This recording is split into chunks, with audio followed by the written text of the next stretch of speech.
your mind.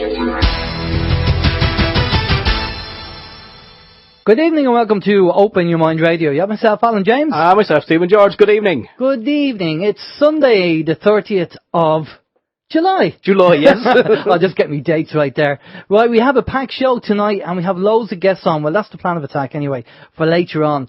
Our guest that we have on, we're going to be bringing on in a few minutes, is a chap called Jeff Berwick from the Dollar Vigilante. People have probably seen his videos around YouTube. And he does great work, great information that he puts out there in the videos. We also have a lady called Katherina Kavungu, and maybe Miles Johnston and Kerry Cassidy if we're lucky later on, after 8 o'clock. So we'll be speaking to Jeff up to about 8 o'clock. But as usual, we have a number of things to talk about first before we get our guest on.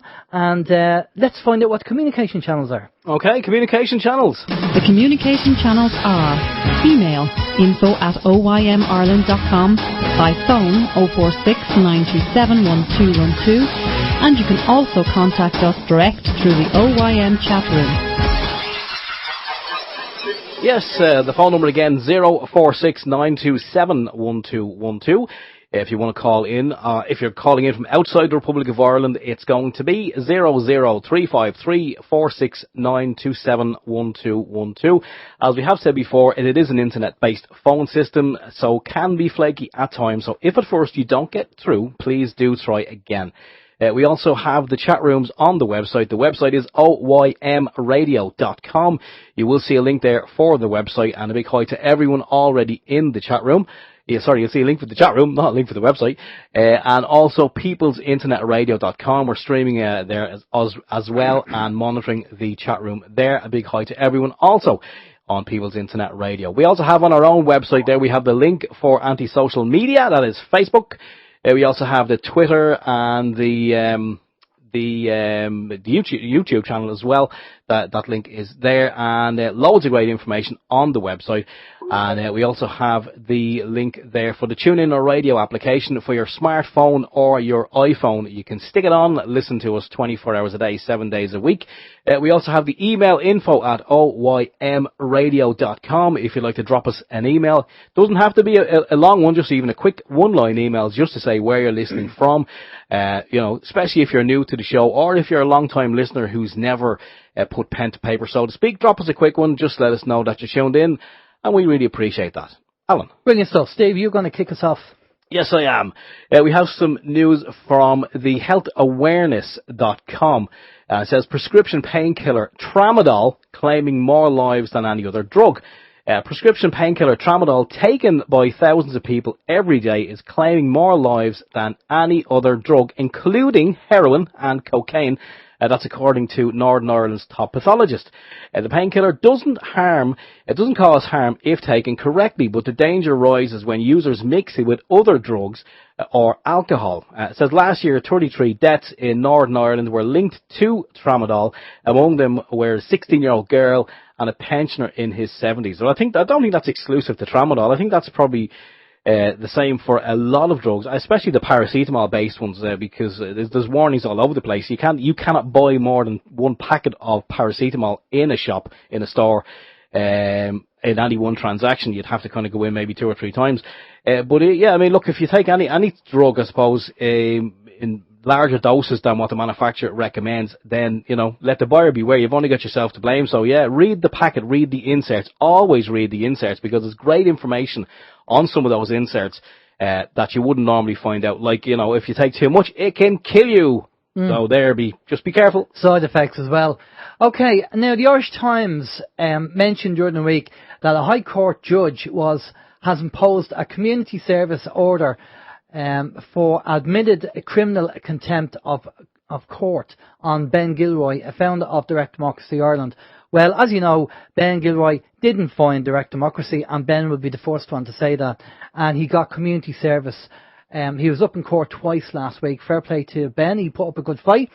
The contempt related to Mr. Gilroy having, in a sworn statement in proceedings by Allied Irish Banks, seeking to enforce a $3.2 million judgment against another man, accused the court of criminal intimidation and threats, and comparing the action of a court to that of a thief putting a gun to his head and robbing him of his wallet.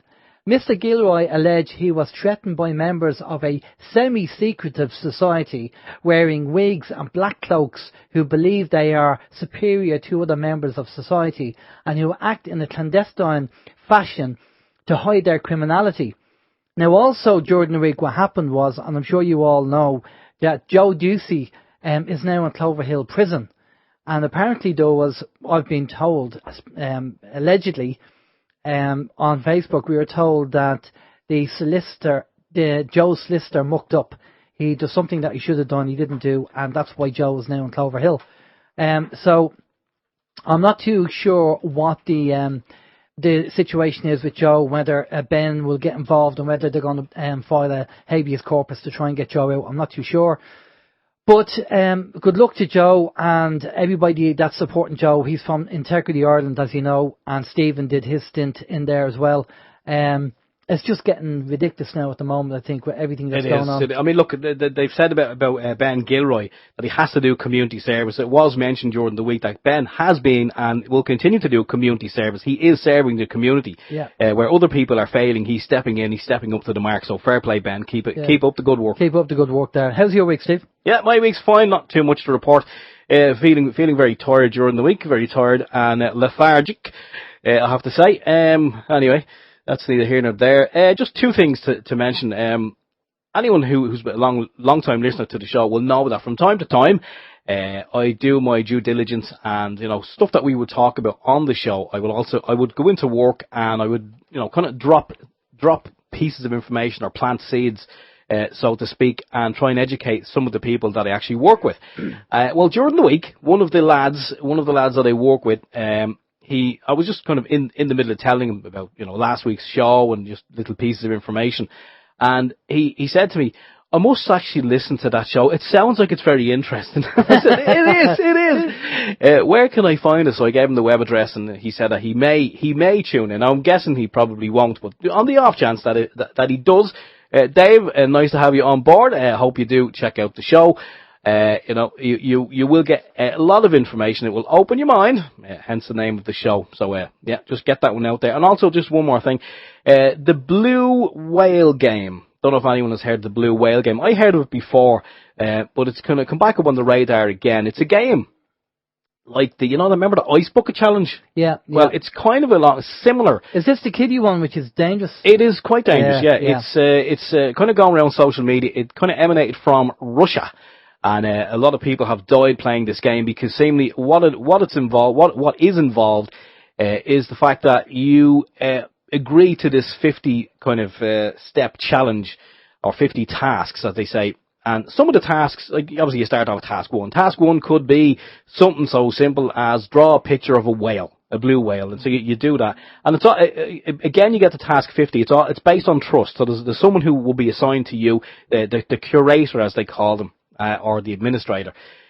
So they'll give you a task. Some of the tasks are very mundane, like you have to draw a picture, listen to some music that this person has chosen for you, and then it kind of goes on to kind of a little more sinister stuff where you've to get a knife and you've to kind of cut a gash on your hand or your arm, or you have to carve a whale onto your skin or your leg.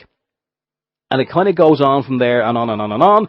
And one of the last tasks, after you have kind of gained the trust, or this person has gained your trust, I suppose, the curator, one of the last tasks is that you go up onto a high building, dangle your legs over the edge, and jump off. Now, some people might say, now, people wouldn't do that. But if you have someone who's, kind of doesn't really blend into society and a little bit of a misfit, and probably maybe doesn't have a lot of friends, and there's obviously certain types who will fall for this. Some people have actually committed their suicide on live. They've kind of done it live on either Facebook or YouTube, which I think is quite sad. But it does happen, and I'm sure it's probably one of many games that we as adults don't even know what's going around social media or anti-social media. I've heard of quite a few as well that kind of left me kind of speechless. It involved girls and boys and certain practices, which I won't discuss because it is before the watershed. And, you kind of have to monitor, if you can, monitor your children, especially if they're under the age of 18, monitor what they're doing online, because I think it's very important for them and for you. Because we as parents, we need to know what they're doing, and we need to know that they're safe. Because online, as people have said before, it's not all fun and games. It can be a very dangerous place, and there are people there who are more than happy to groom young children, gain their trust, and then, well, I'll leave the rest to your imagination. But I think Connor had something like that during the week. Yeah. He come to me. He said some guy, I don't know what it was on, because he doesn't do the Facebook stuff, but he did say something about a guy. I think it was Skype actually, and I just told him what to do. Basically. Yeah. And I mean, yeah, Skype is probably not the worst. And what's the other one that we had before? Uvu. I think anyone can contact you on that from what I've seen before. There's a lot of not so nice people on there. Anyway, there we go. My week done and dusted. How's yours? Okay, just before we bring Jeff in, just a couple of things. Now, during the week, I've been doing a bit of DIY, doing some outside painting to the house. On the garden wall was only painted the other day before the board started to start crapping on it, and it reminded me of the Irish government. No matter how you try and improve your current situation, they will look for ways to crap on your achievements. So just give me that kind of analogy. So I'm looking to sell up and move to Nigeria because apparently that's less corrupt than Ireland. Anyway. I'm not travelling to Nigeria every week just to do this show. I'll get you on Skype. But I'd just like to put a thanks out to Danny and Katherina, who they know who they are. They have been sterling during the week. We're doing a bit of bartering between ourselves.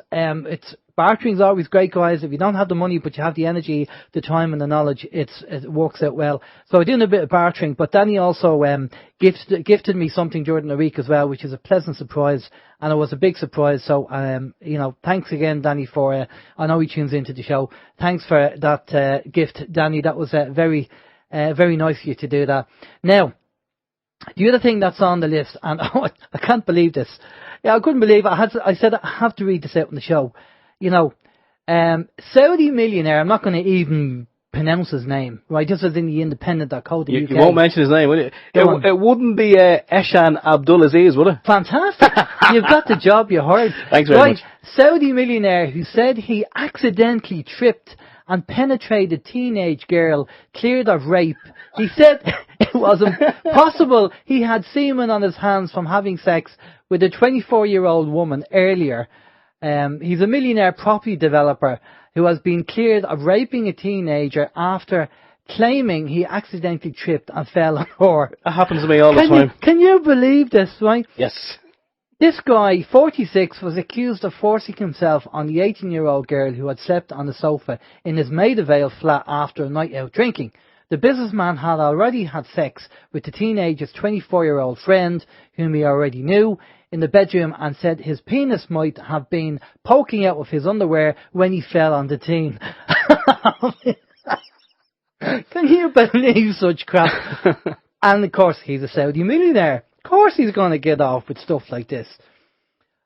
There's a lot of jokes we could go down and roll down. So many, but we don't have the time. But can you believe that? Anyway, our guest tonight is a chap called Jeff Berwick from the Dollar Vigilante. And before we bring Jeff on, Steve's going to give us a rundown of his bio. I am indeed. Yes, the anarcho-capitalist, libertarian, freedom fighter against mankind's two biggest enemies, the state and the central bank. Jeff Berwick is the founder of the Dollar Vigilante and host of the popular video podcast Anarchist. Jeff's a prominent speaker at many of the world's freedom, investment and cryptocurrency conferences, including his own, Anarchapulco, as well as regularly in the media, including CNBC, Bloomberg and Fox Business. Jeff also posts exclusive content daily to the new blockchain-based social media network, Steemit. There we go. Fantastic. Good evening, Jeff. How are you doing? Good. How are you? Brilliant. Thanks a lot for coming on. You're a man that has his finger on the pulse, and you're not just in your office. I know you get around and you go around with Luke as well, and you do loads of stuff. And we had Luke on the show. We actually did a video interview with Luke a few years ago. We'd actually like to get him back on the show, funny enough. He's a hard man to track down and get in touch with. But we did a video interview, which is on our YouTube channel a few years ago with Luke. Poor Luke was knackered. He was all the jet lag at the time, but fair play to him. He sat down and did an interview. But you've been going around with Luke and you've been doing a lot of stuff. And is there anything you want to add to your bio before we kind of get into talking about things?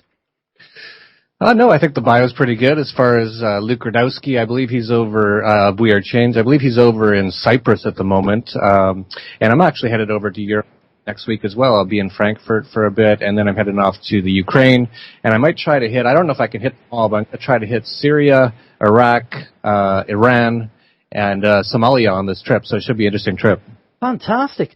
And tell us, what is your take at the moment, because the world seems to be going mad. I mean, you see it on a daily basis.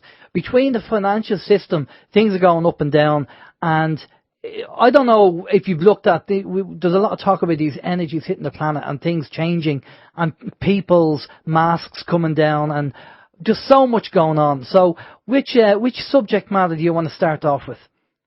Oh man, yeah. It's like you said, just take your pick. There's so many things going on. I say this all the time at the Dollar Vigilante, which I've been writing since 2010. When I first started writing it, I said, what am I going to write about every day? And now it's literally 10 things every day that I should be talking about that I just don't even have time to, because there's that many things going on. And I think that's because we are headed towards something fairly major to happen, if not major to happen. I think we're seeing all this stuff coalescing all at once, which is what generally happens right before a major event happens.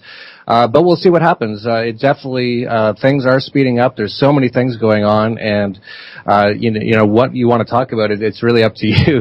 There's absolutely so many things going on. You can't even keep track. Exactly. Okay, well, listen, let's get into the financial system first. Let's have a chat about that, because that's something that I'm sure you're aware of. Talk about the cryptocurrencies and what's going on there. We don't know much about it. We've kind of had one or two people. Cliff Hoy has been on the show, and Cliff talked about cryptocurrencies. And there's a lot of talk out there about the markets going down and the markets crashing. We know after 2008, they said the next time it's going to happen, the derivatives market will be forced to go, and that's like trillions and trillions. And it's just going to cause a major problem compared to, I think the derivatives market in 2008 was worth something like 70 trillion. And now at the moment it's worth about 700 trillion. So when it goes down this time, it's really going to go down. So what do you think is happening at the moment, and when do you think that bubble is going to burst?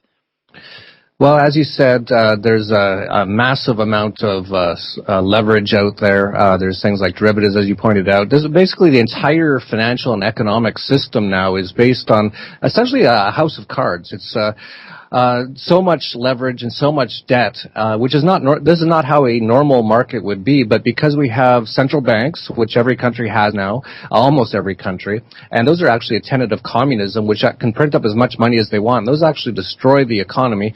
We have that, and then we also have governments, and almost all of them in the world today are very socialist. They're distributing wealth, and they're all going into massive amounts of debt, and you can see almost every Western government is bankrupt right now. So we have central banks at this 0% interest rate, which they've been at in Europe. In some ways, it's below it's negative interest rates, which is absolute insanity. That alone is just beyond insane. That you're actually lending money and paying for the right to lend money to bankrupt governments and paying them to do so. It's absolute insanity. Everything that's going on right now is completely insane.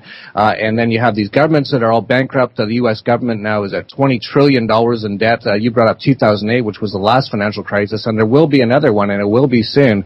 Back then, the U.S. debt was under $10 trillion. So we've doubled since 2008.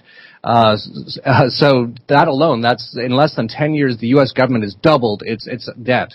That's absolute insanity. And as I pointed out, it's about $20 trillion now. So if interest rates were to go to, say, 10%, which is not an absolutely crazy number, it's a fairly normal number for interest rates, that would be $2 trillion per year the U.S. government alone would have to pay in interest on the debt alone. And that's basically the entire tax extortion base of its tax slaves in the U.S. It's about, they've bring in about $2 trillion per 2.6 trillion, I believe, last year, something along those lines. So every dollar that's brought in through the tax extortion theft of the U.S. government would just go to pay the interest if the interest rates went to 10%. So we're really at the final stages of this financial system right now. And yeah, go ahead. Yeah, no, you should go ahead. I was just going to continue on about how crazy the whole thing is. And so we really have this very unnatural sort of a system that's all based on socialism, Keynesianism, communism, which is the central banking system. And the funny thing is a lot of people think this is capitalism. There's absolutely nothing capitalist about any of all this stuff. And it's all going to collapse. And that's when I started the Dollar Vigilante in 2010. I said within about a decade, and, it could be a couple years more or less, we will see this entire system collapse. And I'm still very sure of that. And in fact, I'm more sure than I was in 2010 because it's so much worse than it was in 2010, and it's happening so fast now that I can't even believe it. Yeah, the way things are at the moment, I'm watching people like Jim Willey and a few other financial people, SG Report, and there's a few websites out there talking about the financial collapse. But then I've seen videos of them talking about the financial collapse in 2015. Saying, it's just around the corner, and yet we're in 2017, coming to the end of 2017, and it hasn't happened yet. Now, everybody knows it's a massive Ponzi scheme, and we're seeing it over here in Europe. The amount in America with foreclosures, people can give the keys and walk away. Over here in Ireland, the banking system is different. You give your keys back, the banks will still chase you for that principal and the interest. So people can't walk away from the house. You can't just say, well, here's the keys, I'm walking away. You will still be chased by the banks over here. And over here, I don't know whether you're familiar with what happened in Ireland, but what people are saying is that Ireland has paid 42% of the debt in Europe. And we're only a small country of 4.5 million people, but we've paid that debt. Now, this is an odious debt. That money that we paid, we bailed out the bankers basically, but it was an odious debt that we didn't have to pay. There was no contract that for us to pay that debt, but we had to go. Our government went and paid it, and of course because of that, then it obviously put the country in severe debt, Ireland, and we had the European, the bureaucrats in Europe coming over, the Troika, and then dictating about what we should be doing, what tax should be charged with the people and everything else. And it's just the amount of suicides over here and the amount of foreclosures over here with people losing their property is just unbelievable. For a country of only 5 million people, it's unbelievable. Now, I know we're not Venezuela and they're having major issues over there, but it's all relative really, isn't it? Yeah, it's just different levels of horribleness that is caused by governments and central banks and socialism in general. You brought up, just how bad the government is. Every single country in the world, that's what everyone says, is just how bad the government is and how it's essentially raping them and destroying their lives. So my question to everyone is, why don't we just get rid of governments? This is enough. This is crazy. They do absolutely nothing good to help anyone. Many people call government an unnecessary evil, a necessary evil. I call it an unnecessary evil. It's absolutely unnecessary. This idea that we have this sort of people in a geographic region, and we have this entity that has all the guns, and it tells them, you owe us money, and then they decide what they want to do with it, is absolutely insane. We should, at the very least, get rid of these big governments and go back to very, very small governments. If you want a government in your own city or somewhere close, somewhere where if the mayor does something that really pisses you off, you can go over and punch him in the head or something. But when it comes into, bigger countries and all these sort of things, it's absolute craziness. I think humanity will look back at this period of time where we had governments and central banks and say, what were people thinking? That's absolutely insane. It's basically slavery. When people say the slavery ended in the U.S. a few hundred years ago, no, it didn't. All they did is they made everyone slaves. And now with things like the income tax and every single tax, of course, you guys know all about all the taxes in all these countries. Basically, we're all slaves now, and we get absolutely nothing from it. It's a big scam, and people just don't realize it. And of course, a lot of people go to their government schools for 12 years of indoctrination, and they're told how great the government is and all that kind of stuff. That's actual propaganda indoctrination. We're essentially slaves to this governmental system, and we need to just get rid of it. And I think that's what's going to happen over the coming years. is as this all collapses, these governments are going to collapse, the central banks are going to collapse, and hopefully people will start to use free market currencies like gold, silver, and cryptocurrencies, and then we will get out of this heinous time in human history of slavery for the first time. But it's going to be interesting to see what happens over the next few years as that happens, and see if people are ready to actually end slavery and to own themselves for the first time, really, in human history. Well, we have to become sovereign. That's what we have to do.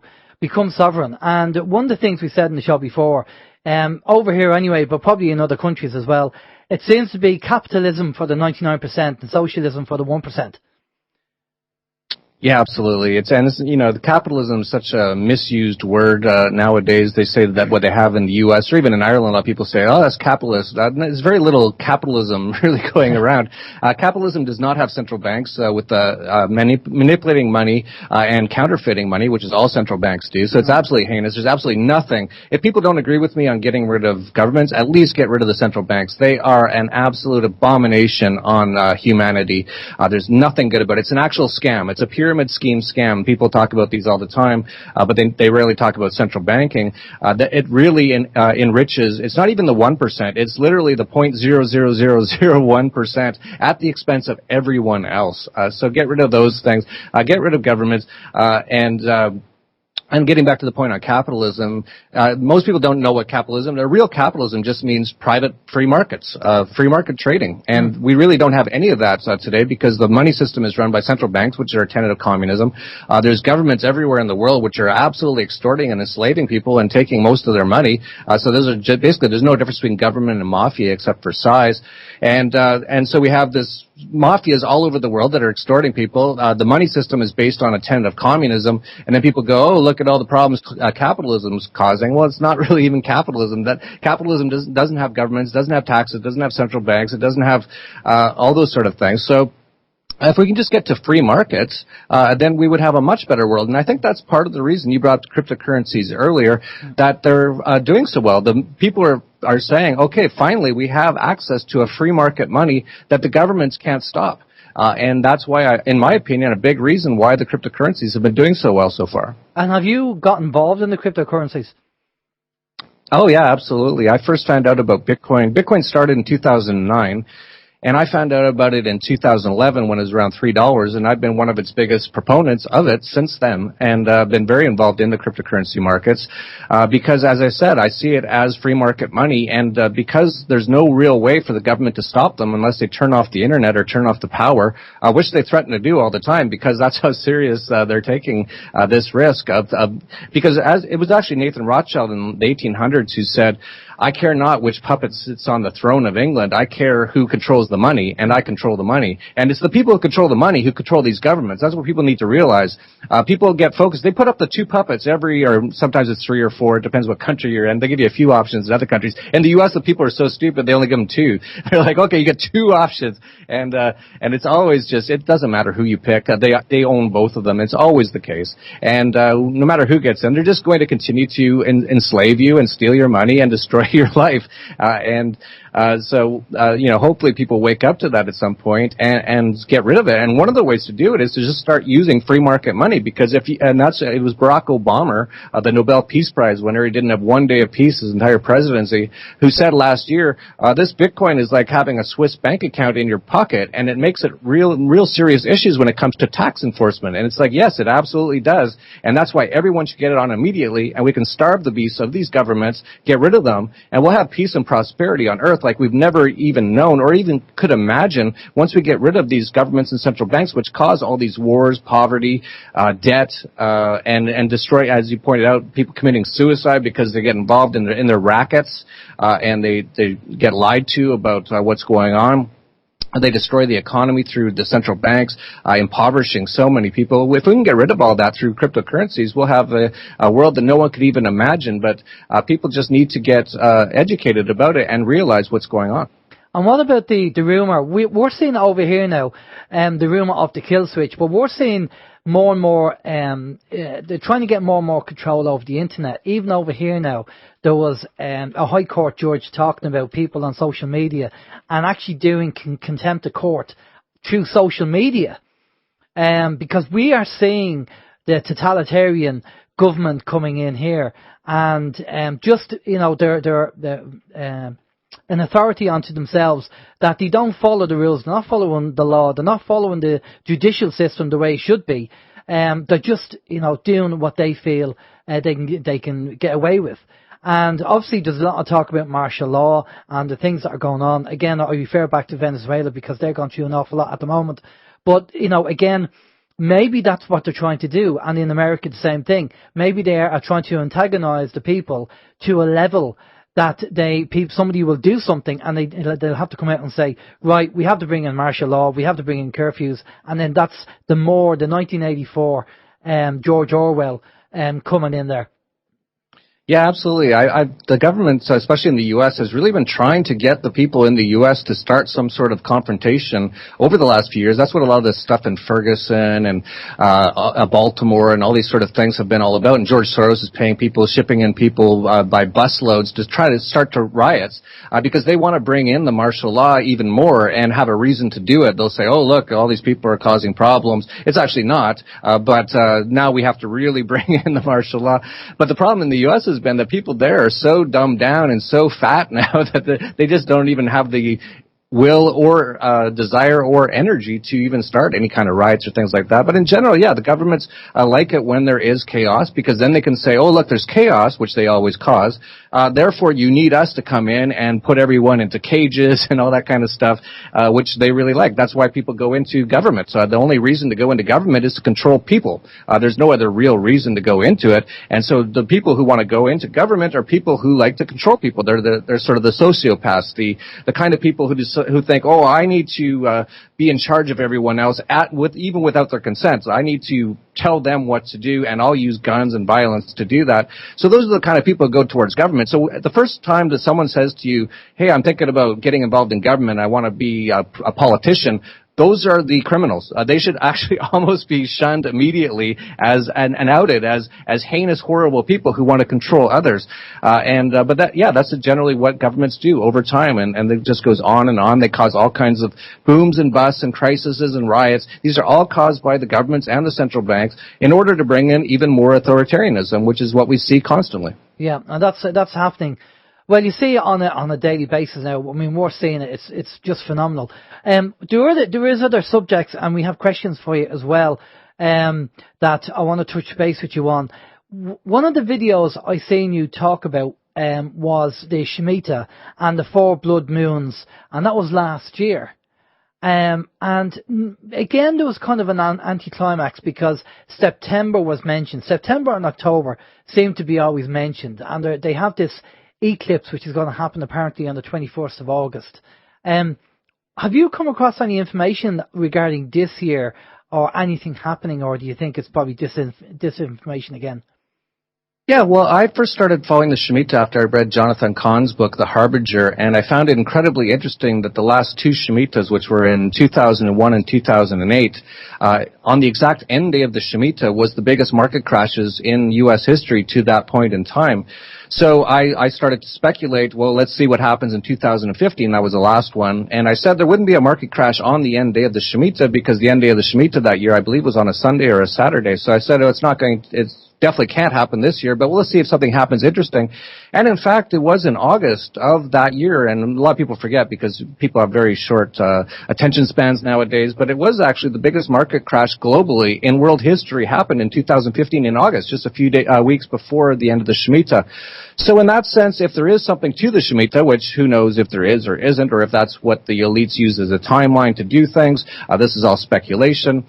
There was definitely some major stuff happen in August, and we actually made 4,500% within 3 days, shorting the market in that time frame because we were speculating that there might be something. And the Dow Jones Industrial Average in the U.S. or the New York Stock Exchange was actually down over 1,000 points, the biggest intraday crash in history on August of 2015. So that happened. Then we speculated about the Jubilee in 2016. Not a lot happened to the markets in 2016, although we did have Brexit during that year. So you brought up earlier about changing of consciousness and things going on in that respect. There's definitely been a lot of stuff going on in the last year, so you could say it is maybe or maybe not tied to this. I've been telling our subscribers privately that the Jubilee could actually be this year. We could have got the numbers wrong, because the last two Jubilees are said to have been in 1917 and 1967, and it's supposed to happen every 50 years. So if that's actually true, then the Jubilee will be 2017, and if that's actually the case, the end day of the Jubilee year this year, I believe, is September 20th, which happens a few days before this date of September 23rd, which a lot of people seem to be speculating upon as being some sort of major date. Now, whether any of this is true, whether there's anything to it, who knows? But it is very interesting to follow these sort of things, especially because we know that the elites, the people who really control things, are really into numerology, they're really into dates, they're really into symbology. And Christine Lagarde even had her quite famous speech where she talked about the magic number 7, which I think was tied to the Shemitah. We know they're into these sort of things. So I definitely have I'm watching this, actually both August of this year and September, I think could be an interesting time for a collapse, if it is planned or if there is anything to it being planned. Could definitely be in this time frame based on a number of those things. Okay, and obviously this every 50 years is about the reset and about debts being wiped off. Now, I assume that's only going to apply to the elites and not us. Yeah, I doubt that they will be releasing us of all our debts, but who knows? This a lot of stuff's tied to the Bible. That is what the Jubilee is supposed to be. A lot of the stuff sort of got what was said in the Bible that God said that we're supposed to do. A lot of it's been forgotten. They don't talk about any of this stuff anymore. But essentially, the Jubilee was supposed to be every 50 years. You're supposed to release all debts of everyone, and because of that, you're supposed to sort of reset the system and get things sort of reset that way, but people have mostly forgotten about it. So yeah, I doubt that the governments and central banks of the world are all going to release all of us of all of our debts in the next few months. But we'll see what happens. But they do talk about it. The chief economist for the Bank of International Settlements, which is sort of like the central bank of central banks, talked about the debt jubilee last year, and he said there is going to be one, but he didn't really talk about too many consequences or how it will come out. But if you really look at the amount of government debt of all the governments in the world, there has to be some sort of a wiping away of this debt at some point, whether it's through default or through hyperinflation, because you just can't, they're all completely unpayable at this point. So there's going to be some sort of wiping away, whether it's by God or whether it's by the elites or whether it's just by the market itself.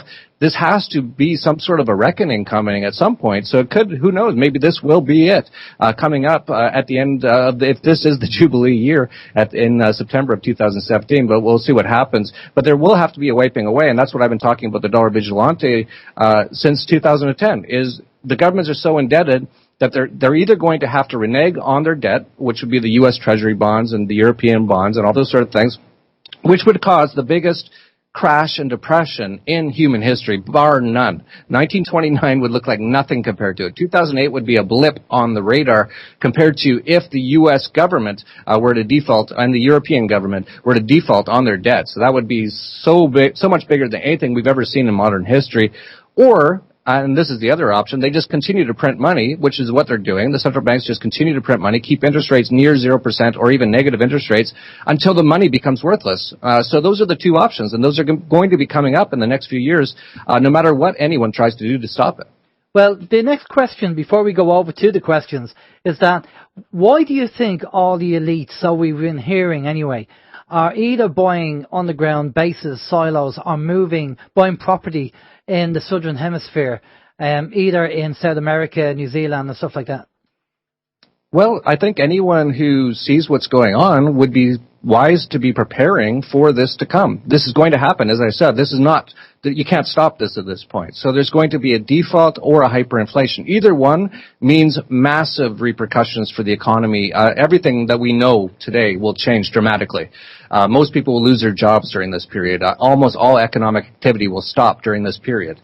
Just for hopefully a period of time, and hopefully then we have free markets and we build back up and we'll be fine after that. But there will be a period that will be incredibly crazy by any standard that you can imagine. So anyone who sees that coming would be preparing for it. We're so close to it now, and it could be the next few weeks, could be the next few months, could be the next few years, but it's not going to be decades. It's going to be the next few years at the very latest. So, if you were smart and you do, if you worry about these sort of things, you'd be getting ready to get out of sort of major metropolitan centers in Europe, in the U.S., especially in the U.S.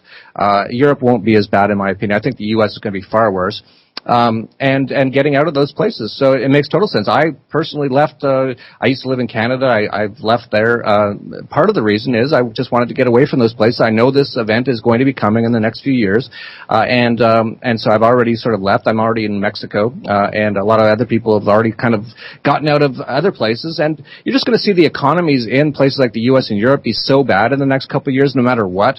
That it makes sense to begin to move. And there's so many other places in the world that are so much freer, that have so much better economies. And that's why a lot of people from Europe are moving to Latin America, even places in Asia, just preparing for this major change that's going to be occurring. Okay.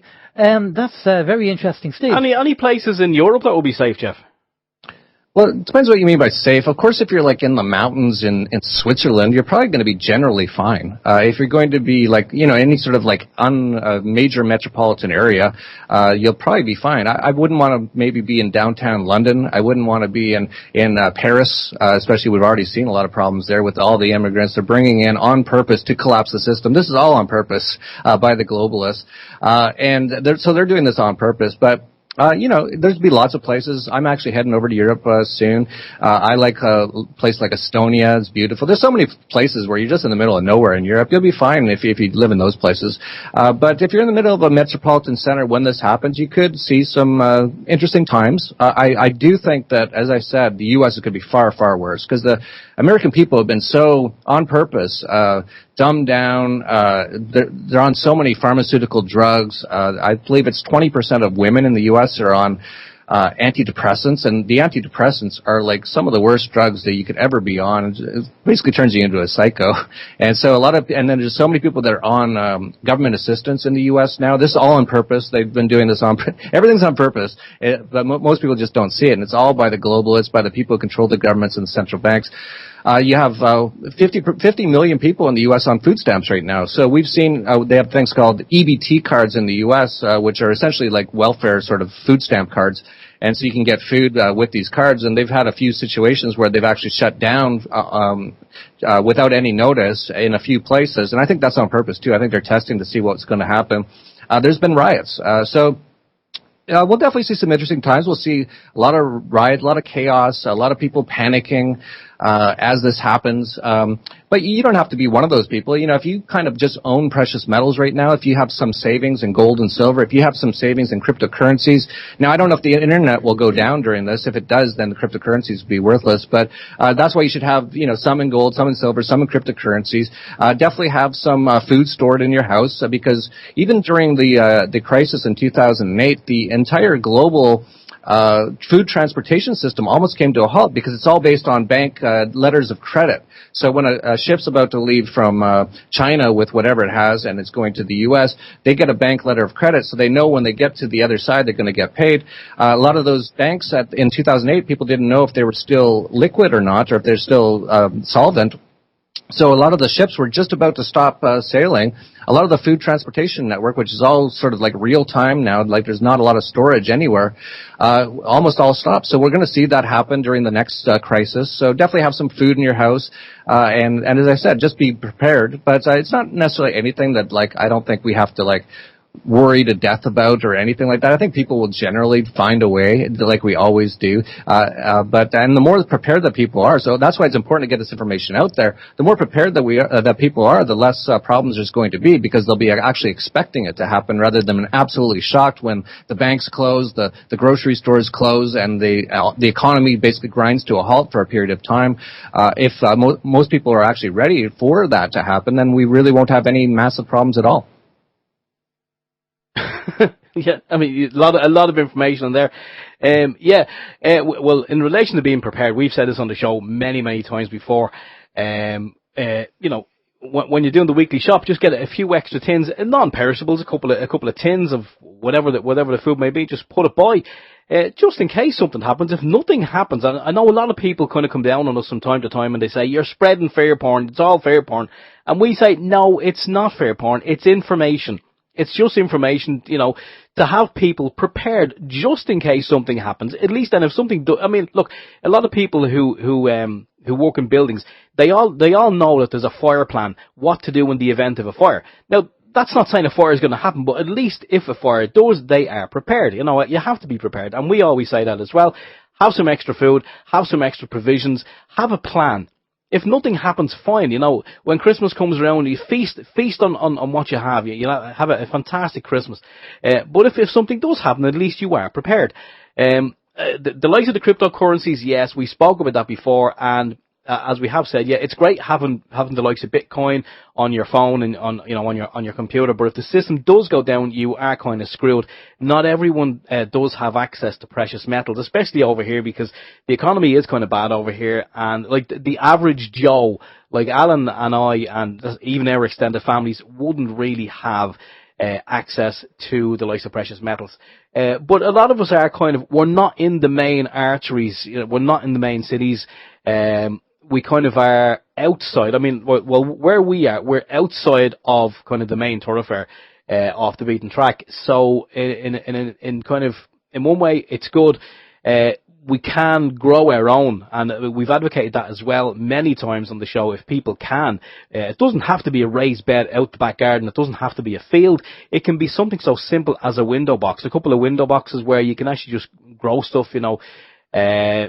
In the event of something kicking off, at least you won't go hungry, because it'll be amazing if something does kick off how quickly those the shelves in the local store will actually empty.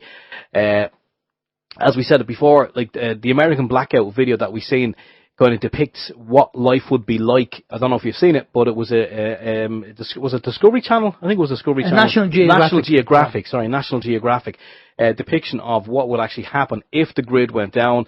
And, where everyone kind of, the food's going off in the refrigerator, let's have a barbecue, let's just, so it doesn't spoil. And then after that, it was a case of, okay, now let's loot the shops. And then neighbour turned on neighbour for a tin of beans. We're not kind of spreading fear porn. We're just saying that be prepared. And where can we go from there? We do, as Alan said, we do have some questions coming in as well. Before I go to the questions, do you want to comment on anything there? Do you want to add anything, Jeff? Yeah, I would just add, I've personally been making a lot of changes in my personal life, and it's not necessarily because I'm preparing for a crisis or anything. I've just actually found it's so much better. One of the things I've been doing is things like fasting. People don't realize you don't actually need all this food that most people eat. I actually do intermittent fasting now, so I only eat for about 6 hours a day, and I only eat just fruits and vegetables, just raw fruits and vegetables, and my health has been unbelievable. Like, that actually gets rid of almost every health problem you ever have. So a lot of people have this sort of idea, like, oh, we need to stock up so we have, refrigerated, meat for, a year or something like that. It's like, you probably shouldn't be eating that stuff anyway. And if you just had, a garden, and even as you pointed out, even if you're just growing some of your own stuff, you pretty much can survive on your own. This is sort of some of the stuff that they've been trying to keep away from us. So, for example, in the U.S., everyone's got, a big lawn that they mow every weekend, which is kind of stupid and a waste of time. Everyone should be just growing a giant garden on their lawn. That's what their lawn should be. And then they'd never really even have to go to the store to buy food. They'd pretty much grow their own food. And if it was pretty much just fruits and vegetables, which is really all you really need, and probably the healthiest thing you could be eating, then you'd be in amazing shape. You'd never have to go to the doctor. You'd never have to go to the store to buy food. So right there, you become self-sufficient just from doing little things like that. So I just suggest people look into starting to do those things now. It'll make this transition easier anyway. If we do have major problems or the stores are shut for a period of time, you'll be like, I'm fine. I've got my garden here, and I don't eat that much anyway, because we really don't have to. And so I would just suggest people look into things like that just for their own health, if anything. Absolutely. I actually agree with you 100% on that one, Jeff, because I myself, I've actually started to make changes recently. I got to a point in my life very, very recently where I decided I'm a little bit overweight, and I got fed up being overweight. So I decided, again, to kind of go down the road you're speaking of, where I'm eating a lot of fruit and vegetables, and that's Alan's looking at me. I am. I Are do. they chocolate covered fruit and No, vegetables? you know what? You know what? There's a comedian everywhere, isn't there? No, they're not chocolate covered fruit and vegetables. No, where I used to eat a lot of bread in the morning, bread for lunchtime. You know, sandwiches and all that sort of stuff. And now all I have in the morning, I have a healthy breakfast, and then for lunch I have a salad.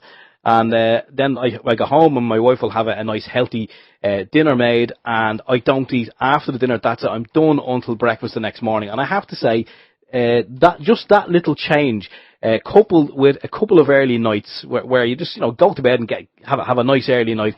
I've actually found some mornings that I'm getting up and I can feel the difference. It's definitely noticeable. Now, Alan's probably looking at me here going, well, it's not that noticeable. Give it Takes time. Yeah, it does take time. Give it a couple of weeks. Okay. Right, where we go with the questions? We have a question from Joan. Jeff, Joan says she's been looking up Daniel Estulin.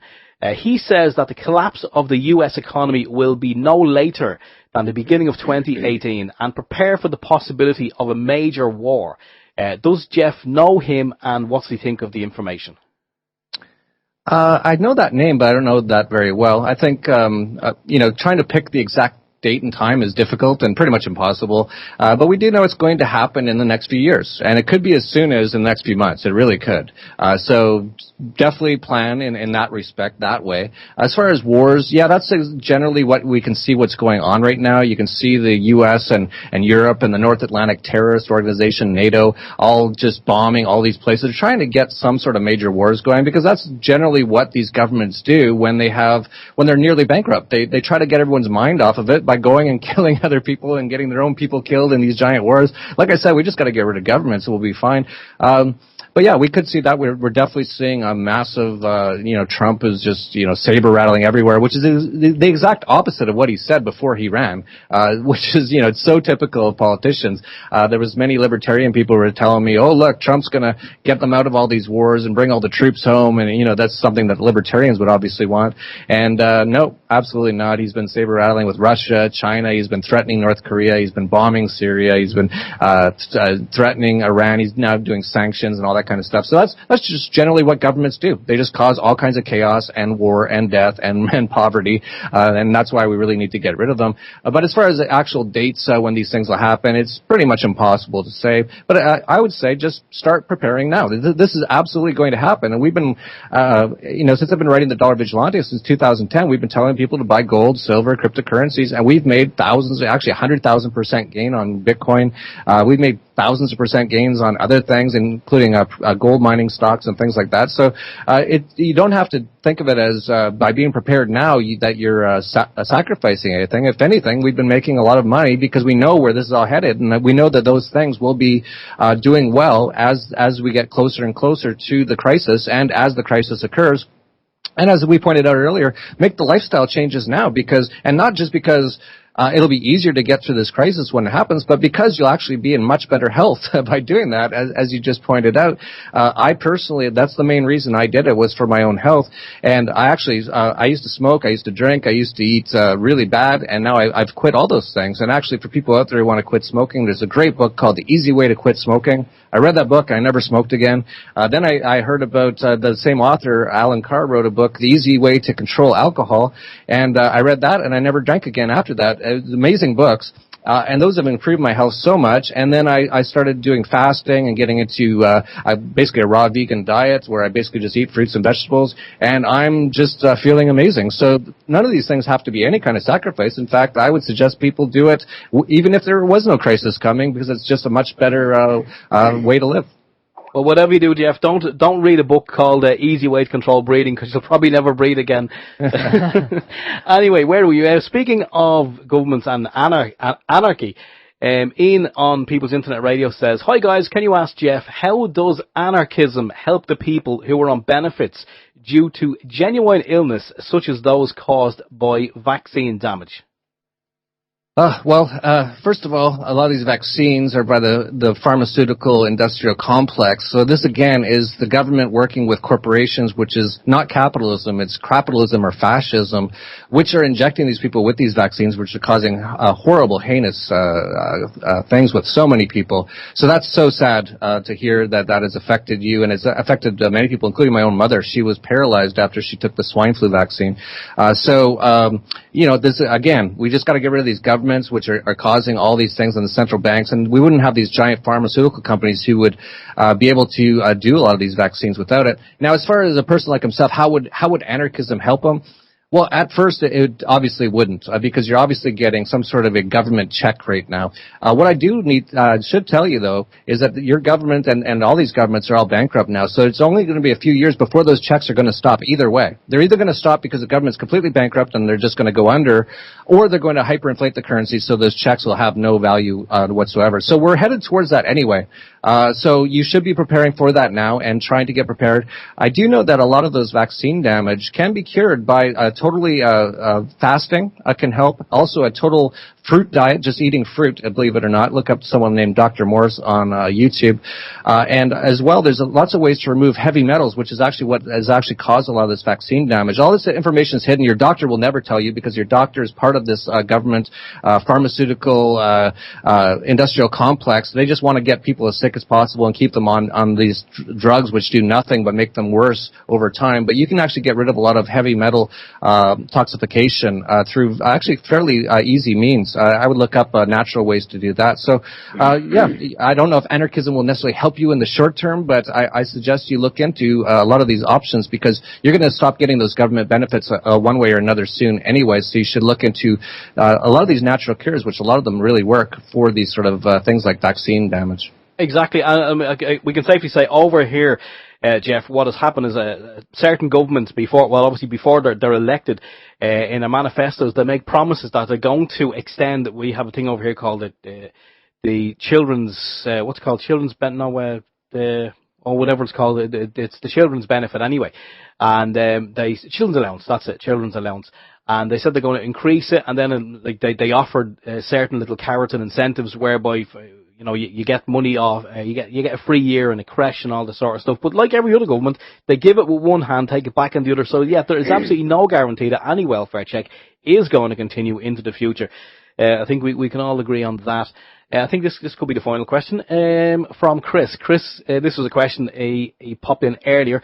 Does Jeff know anything about the possible currency reset, or is it just BS to make people buy third world currencies? I think you've kind of already really answered that anyway.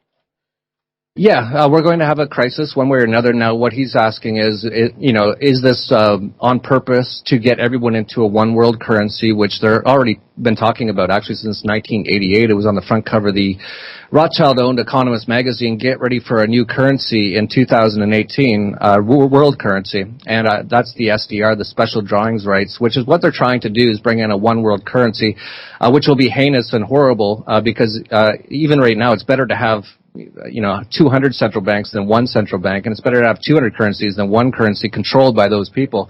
But if there's a free market currency like Bitcoin or gold or silver or something along those lines, it'd be absolutely wonderful to have that as a currency that everyone uses in the world. But we're absolutely headed for something, it's really going to depend what happens on how we end up. We'll either end up with complete tyranny if we have a one world government, one world currency system, or we'll end up with complete peace and prosperity on Earth like we've never known it if we end up with really 7 billion governments on Earth and no central banks and everyone using things like gold, silver, and cryptocurrencies.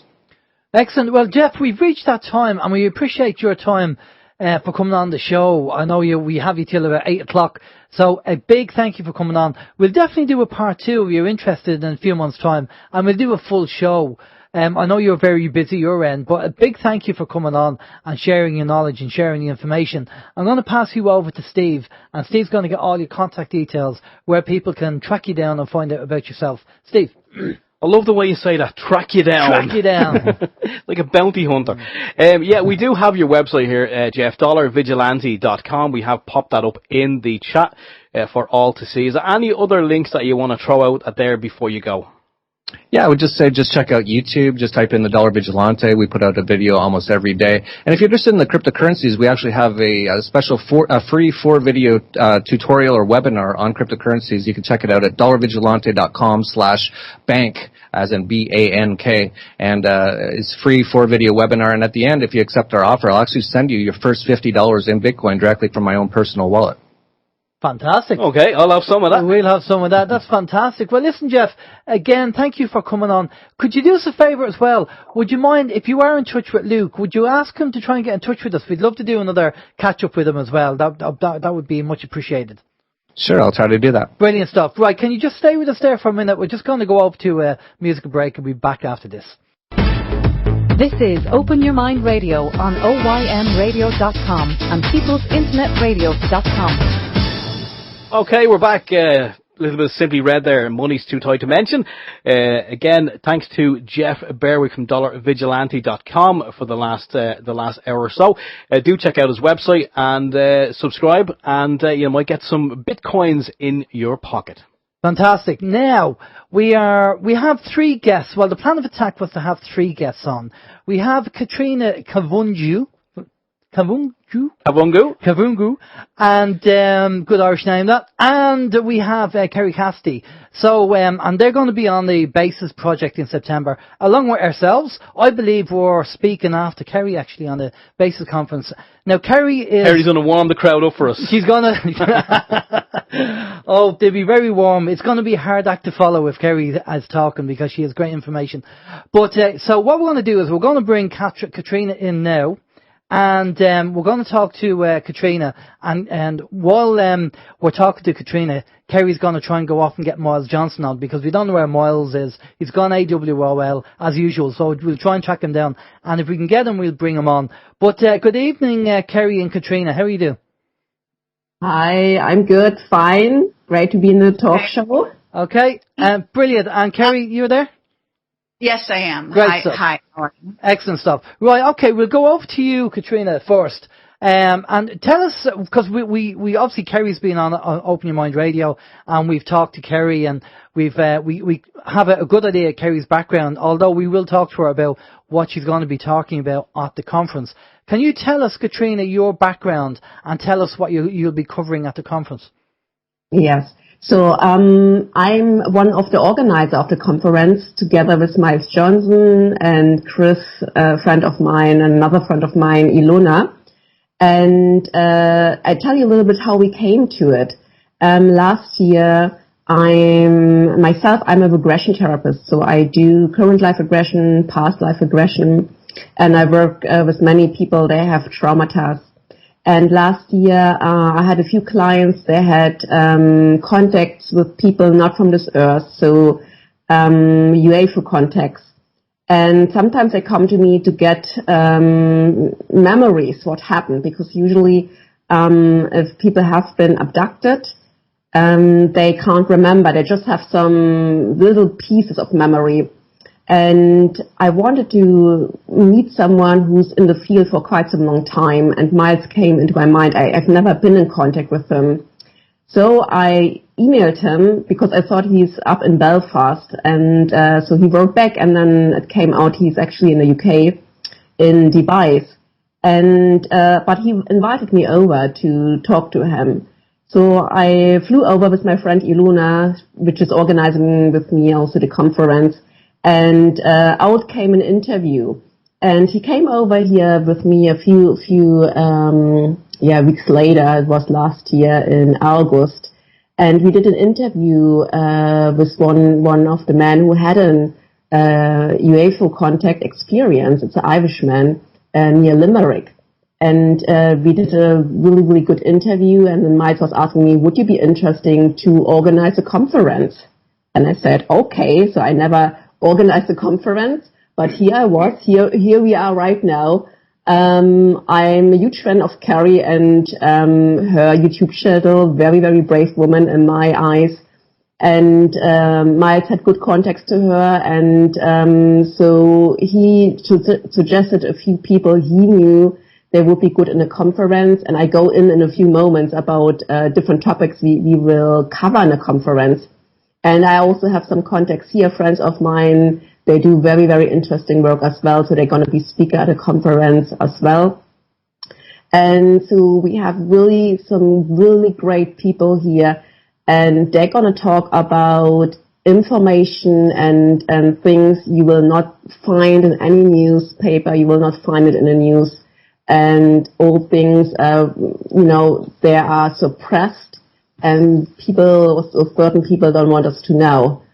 And so I'm very, very excited about the conference and the people that are here. And it's not about that the people or the people who talk or who are holding lectures, they're sharing their experience. It's also an exchange with those people who have maybe UFO experiences here in Ireland or any other experiences, because I know as a therapist, people are coming to me in a session and sometimes they're very embarrassed to talk about it because they think I think they're crazy, or people they're laughing about it. But I know many people had certain, if you talk about UFO, there are many people out there, and we just invite them to come to the conference and also to get in contact to each other, so they know they're not on their own, because usually are very, very isolated. Yeah, so even their close family members, sometimes they don't believe them. So this is a little bit of the background, how we came to organize the conference, and I'm very excited about it, and absolutely looking forward to it. Excellent. Well, the lineup in the conference is fantastic. You've definitely got some great guests on. We've been interviewing a good few of the guests over the last few weeks, just for a few minutes to find out what the background is. And I have to say, there's definitely the guests we'd love to have them on the show full time, maybe after the conference, and do a full interview with them, because I think that's going to be very interesting. Sorry, did you say that, are you doing the conference yourself? Are you doing the talk yourself on the conference?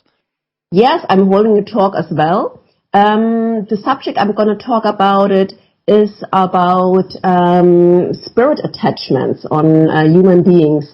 I came across with my work that we are, or many people actually are influenced from other energies. You might not see them, but you feel this. And it has a huge influence on a human being. There are different kind of influences we are exposed here. And this is actually a very, very old subject. I didn't know this until I did some research on internet, and this is around the knowledge about as a wisdom since thousands of years of this planet. And I'm aware of energy, so I can sense and see energies around people. And when so it's also very interesting. I've been to a workshop last year about people that have been ritual abused, and the workshop was held by Sandra Fecht, and she's going to be one of the speakers. So on the Friday, the 15th of September, so the whole Friday, it's going to be actually gave the subject to people who have been abused. And when I attended the workshop, I saw many entities, I have to call it like this, entities in people's energy field that have been abused. And so I knew there's a lot of manipulation coming from this side. No, these are not ETs, they're I have to say entities. I think they're around here also on this planet for a long time. And they don't have a physical body. And from my experiences, or what I came across, there are kind of two different groups. One are people, they are past, they died already, but they're not crossing fully into the light or into the heaven. So that's not always that it goes easy, and people don't know about it. So sometimes people get stuck, and there are other forces there and energies.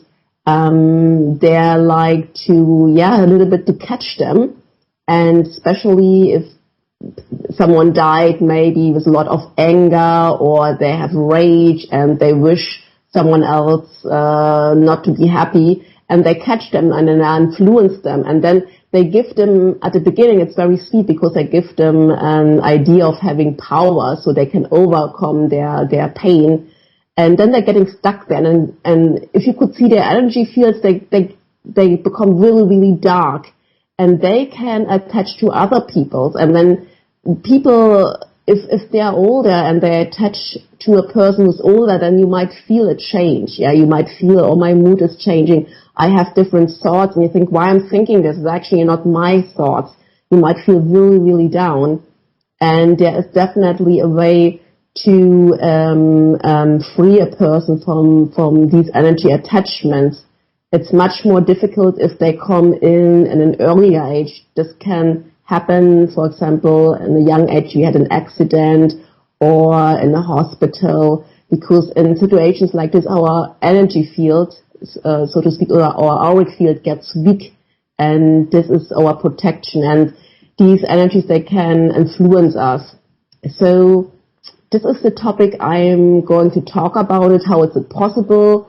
Also, I cover a little bit what happens when we die, because I find there's also a lot of confusion here and a lot of fear, and also how can we actually stay safe so we are not influenced by other beings and other entities.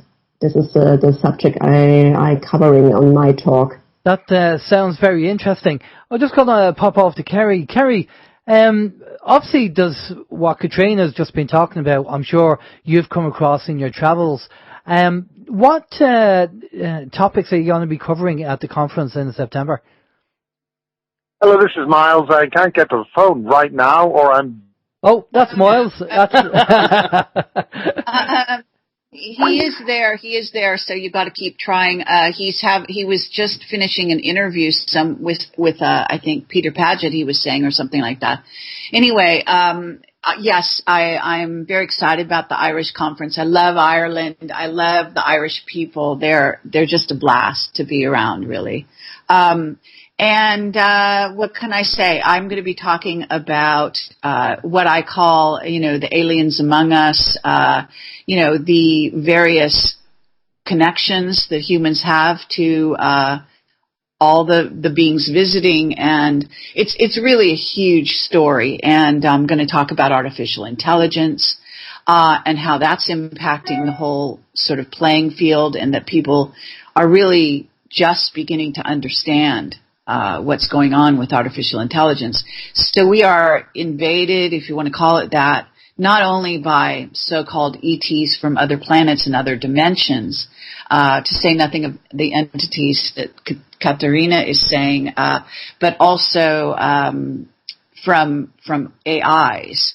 And AIs, one of my witnesses, Captain Mark Richards, who was a captain in the secret space program for many years and then was thrown in jail on trumped-up charges because they had charted his future, which is a technology they have, and decided he was going to become a whistleblower. So they locked him up on supposedly masterminding a murder in a really bizarre situation in Marin County, and it was in the news and so on and so forth. I've interviewed him now 6 times. I'm about to go interview him again. He says that any spacefaring race will have an artificial intelligence that they create. And so what we are dealing with now are artificial intelligences coming in from other planets, some of whom their planets have been destroyed. Even the races are no longer there, but the AI, such as this ship called Minerva, the AI is still alive and well because, AI can't die, so to speak. So anyway, this is the kind of thing that I'll be covering, I guess you might say. Okay, well, I have actually listened to some of the interviews you've done regarding Mark Richards and the information, and it's fascinating information. It's definitely not for people who are just waking up to what's going on, because it would definitely blow their mind. Yes, I know that. But, at the same time, I have to say that people, because we're multidimensional, even the people that people look at and say, well, they don't know anything, they're completely in the dark, and even they would think they're in the dark, they've got other aspects of themselves that will be aware. And we tap into that, you understand, when we communicate. So it's the kind of thing where I guess you might call it the 100th monkey theory or whatever it is, where in a certain sense once a group of us get up to speed with everything, then the rest are going to follow in light speed time. Do you understand? Because they won't have to go through the same step-by-step process. So I have a very high estimation, actually, of the people that are out there that are so-called... Sorry, that's Miles coming on there. Miles? Is that Miles coming on there? Yeah, that's Miles. Miles, just hang on there for a minute. Kerry's just telling us stuff about what she's going to be talking about at the conference. We'll get to you in a minute. Can you just hang on there? Well, thank God somebody's paying attention. Good stuff, good stuff. Sorry, Kerry, go ahead. Okay. All I'm saying is that it's fascinating. And one of the ways that, of course, people have gotten up to speed who don't even realize they're up to speed is through the movie industry, movies and television. So lots of kids growing up will accept the ET reality without even a questioning. You know, they just take it for granted. They've had experiences, usually themselves, with multidimensional beings, people coming in from, beings coming in from other dimensions, what some people may call discarnate entities, ghosts, you name it. Everyone can tell a story about, I knew my mother was going to call me, or my mother knew where I was, or, the psychic intuition that we all are linked through. So it's a very interesting playing field at this time, really. And the way things are at the moment globally, we just had Jeff Berwick on just before we got yourselves on, and he said we're in interesting times at the moment because there seems to be an escalation of a lot of things going on, and it's coming to a head. I don't know when it's going to happen or what's going to happen. Do you have any idea, Kerry, as to what your feelings are, what may happen? Well, I mean, my attitude is that it's happening. You know what I mean? Okay, This is an ongoing story. And yes, it's escalating. And that's what, the consciousness is just growing in leaps and bounds. And the energies coming into the earth are really incredible. And I'm seeing it in myself. I'm seeing it in others. I can't speak for everyone. I can only, really speak for myself. But I can tell you that, of course, the information field that we're all dealing with the information is plentiful, right? It used to be that we were quite rare out on the scene, so to speak, and now everyone's talking about these subjects. And there are young people, new people coming onto the scene, broadcasting, doing interviews. It's just, it's becoming like basically de rigueur. It's basically everyone is getting involved, even in the mainstream. It's cropping up. The pedophilia story is a sort of a red flag that it should give you the heads up that because when you get into pedophilia, you get into black magicians, you get into Kundalini or Orgone, and as it's called in the West, you get into, free energy. If you talk about Orgone, you get it, the whole gamut. You get into remote viewing, you get into, signal, what's called signal non-locality. And so these partitions that used to be there, there used to be a partition between being psychic and being in the UFO community. You know what I'm saying? It's all one. It's always been one. It's just that the barriers are coming down and people are starting to connect and realize. So movies are a huge step in this direction, like Knowing with Nicolas Cage, a movie a few years ago. There's a movie out right now. Can't remember if I remember the name of it. It's got Valerian. I haven't seen it yet. I'm going to see it. It gets terrible reviews. That doesn't mean it's a bad movie, because this will be a disinfo campaign to keep you away. It's interesting. Now, maybe it's not a great movie. I know the movie maker is known for making great movies, but maybe he fell down on this particular case. I know the special effects will be amazing. But what it's happening, is that the consciousness, the understanding, since the time of E.T. and Close Encounters, that's, Spielberg movies, people have grown up with this knowledge. And so if you bring E.T. to them and they don't see this in their everyday life, they're not completely closed to it, even if they say they are, because it's embedded now into the consciousness. Yeah, it's an everyday thing.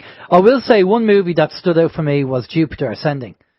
That really made put across a message to people that are aware of what they're trying to tell us. Right, okay, we better get this Mr. Johnson in. He's in the background there on the phone. Good evening, Miles. How are you I'll doing? be late for my own funeral. Don't worry, guys. I know. Listen, Miles, thanks for coming on anyway. Listen, tell us all about what's going on with the conference, what you're involved in, what you're going to be doing, what you're going to be talking about, what's happening your end. Well, I want to centre it on the Irish pirate stations because we were having a conversation like this for 3 to 4 hours on Big D Radio, pirate radio in Dublin in 1977. And that illustrates the kind of awareness that has been rising in Ireland, but suppressed and heavily over centuries crushed to stop the indigenous genetics, the inner awareness of the peoples from these islands from waking up. We've got this very, very strong connection with Egypt. The late Andrew Power wrote a fantastic book. He was an author up in North Down in Bangor. And he published a book, Ireland, Land of the Pharaohs, where the Boyne Valley and the area in that region, and I believe Kerry will be leading a tour covering that sort of region in the days up to the conference. The whole awareness began to arise and break through multiple barriers. In the 1960s, it started in the north. That was shut down. There'll be another gentleman called Michael Shrimpton, who will illustrate how severe this is and what was involved, was shutting down. So this plugs into our immediate past, and this awareness was breaking through, and that happened. And I'll be talking about the pirate radio broadcasting. I was in there.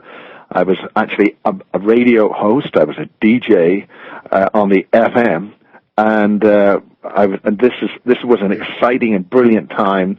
And now this conference, Ireland Awakens, is so crucial because it's going to have a whole pile of presentations which go into the real graphic horror of the abuse that's happened all across the world, and Ireland is no exception. And there are recent events which have shown how really horrendous that's been. But let's move forward. Let's be positive. Let's bring that through. And it's interesting that Kerry just mentioned Valerian. There's a really big, meaty set of books by Val Valerian. They're called the Matrix books, and they're only sort of hand-printed. And if you want to get hold of those, you'll get the meat and the meat and the bones of the UFO stuff that burst upon the scene way back in the late 80s in America with the Dulce papers and stuff like that. And then my own research, which bases similar stuff here in the British Isles, where they've been making aliens. I mean, in conjunction with ETs, they tell you what's going on. When the British Ministry of Defence says there is no defence significance, it's because they're dealing with the ETs. They're in bed with them. There's all sorts of agreements and underground facilities involving these things. So it's in your face, because you've got to ask the right question to get the right answer. And even when you ask the wrong question, you'll still get an answer if you just listen and look carefully enough. So this conference is about making people aware, celebrating the awareness rising in Ireland, and looking forward and moving forward and breaking out into this wonderful universe we've got, and dealing with a dangerous predator. No species eats its own and destroys its own children in the way that we do. And that should tell you that the creatures doing this kind of terrible thing to us, and all the terrible things which are going on in the background, is not an indigenous human species or anything native or part of this world that we have. And we're going to have to deal with that. We've been making agreements in our history which allows them to take control. We've got to refute those agreements and take back control of this world and make this world the beautiful place it should be, and keep it that way. What do you think of the awakening in Ireland at the moment, Miles, compared to now, going back 20 years or so? Are you seeing a massive escalation of people waking up to what's going on? What's happening is people were waking up, but they didn't know it. What they're doing now is realizing they're waking up. And the children of today, I mean, I was asked, a little 6 or 7 year old kid was asked me, her parents were there, and she asked me, where do we come from? And she's very shy. And I said, we come from the stars. She knew that already because it's in our genes. It's awakening from our genetics. It's sort of almost explained in a science called epigenetics, where the experience of the mothers and fathers of today, when they woke up in the 70s and subsequently had children of today, those children from that era of 30 years, 40 years ago, is now aware in the children of now. So that's built in, and that awareness migrates into the consciousness of the later children. So this is the now, and so we've got to help the adults now, us, have got to make sure those children, which are now emerging into a dangerous world where their awareness is being tried to be shut down, and there's a battle going on, there's awareness being given to us, but at the same time others want to take it away or stop it. So we've got to become more aware, more protective. And that battle's getting serious. It's getting dangerous. The march of the cyborg, the cyborgs and inhumanity, the robotization of humanity, the hive mind control of humanity through a predatory and Trojan technology, which we call computers. We've got to be aware of these technologies, aware of the older technologies, becoming more aware, and take action on this. And that's crucial if we're going to survive this awakening process. Definitely. Now, I have a question I'm going to pass over to Katherina. Katherina, we are aware of these energies hitting the planet and making massive changes to people, and apparently frequencies are rising. And what we're seeing is an unmasking. People who mask in life for whatever reason, all these masks are coming down, and we are seeing the true person behind it. And myself and Steve have personally experienced this in our lives with people around us. Are you seeing this happening as well with these energies? Well, I can just speak from my own experiences. To become aware of these energies, if you have energy attachments, and I would say many, many people have it, you have to be really, really conscious, really, really aware. People usually, or many people, live an old reactive pattern. They're just doing it out of a habit. Yeah, so for example, to defend yourself, or it could be a pattern to always feel the need to please everyone, or you feel the need, it could be even go more an extreme, because Mike just mentioned this, and Kerry as well, about people who abuse children, or even it's in an organized way. All these people, these perpetrators, they have massive influence from other entities. Yeah, they are not themselves anymore. The way I experience this is like, you cannot just imagine that their own true light is so dimmed down. They are absolutely controlled and influenced from different thought patterns. And these forces, at least the one I'm become aware of, and I'm kind of like in contact, in quotes, with, their goal is to manipulate, to control, to have power, and to manipulate. There are many different other forces out there, species out there. Some of them, they are really neutral to human. They don't have much interest on human beings. Others, they like to help, and others, they just have their own benefits and their own goal in front of them, and they like to really, really manipulate a human being.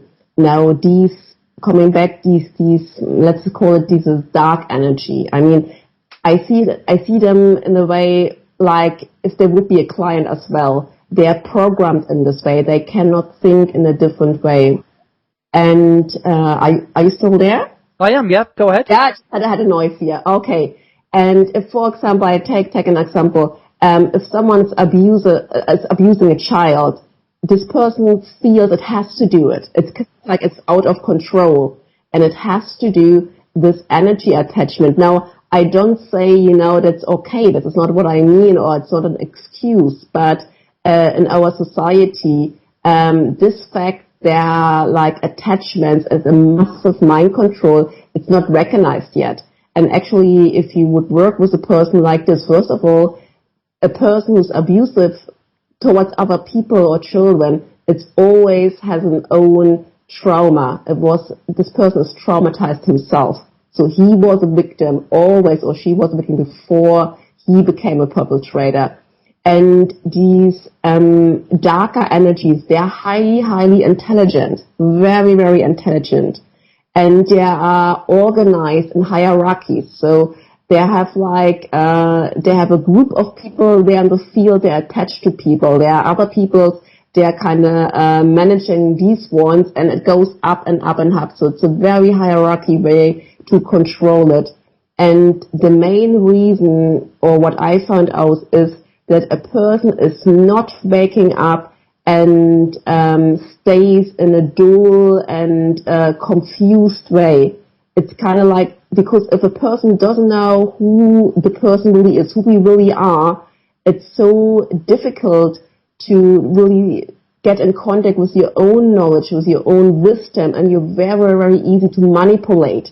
So it's very easy to tell you, oh, I see, this is the enemy, you go into war against them, this is your enemy, yeah, and you just go blind in there. It's so easy to control you, and this is their main goal, that a person is not waking up and they go into a destructive thinking patterns, and that they harm, if they can, they do harm to other people, and this is their main goal. And they enjoy power. They feed from our energies. They enjoy power, and it's kind of like, and the worse it gets, the more you can cause pain to a person, the better it is. I have to say it this way, not to judge them. It's the way they're programmed. Why, I do not know. I do believe that not partial, this energy comes not from that universe. Well, I'm glad you explained it like that, because one of the things that they do talk about is, why is a paedophile a paedophile?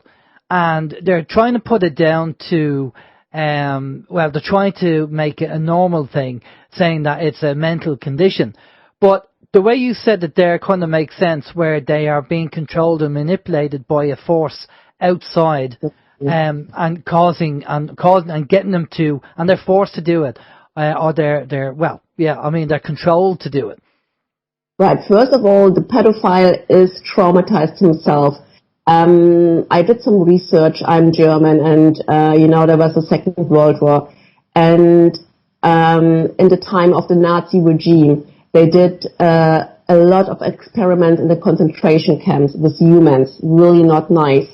And we all know, or most of us know, proctored paper clips that many scientists came from Germany over to the US. And what they did, one of the program was, and this is the mind control program, and Miles and Kerry, they know much more than I am. I'm more interested about the trauma side, but the idea was to find out, how can you traumatize a person by this violence? Yeah, to really, really be violent to a person, totally traumatized. You have to start in a very, very early age. And the younger the person becomes traumatized to abuse, torture, the easier you can program that person. It's not only that, because if you have to imagine, if you traumatize a young child by sexual abuse, by torture, the mind fragments like a honeycomb, like a mirror. It's falling down on the ground, many, many pieces. And you can take these different pieces and program them so they can do certain things, and after they did the job, maybe murder someone, they wouldn't remember. They go in a different program, because it's like different departments in the brain. Yeah. And this is also, so we come to the subject, I just try to make it a bit tied to super soldiers all this way, because this is the main strategy.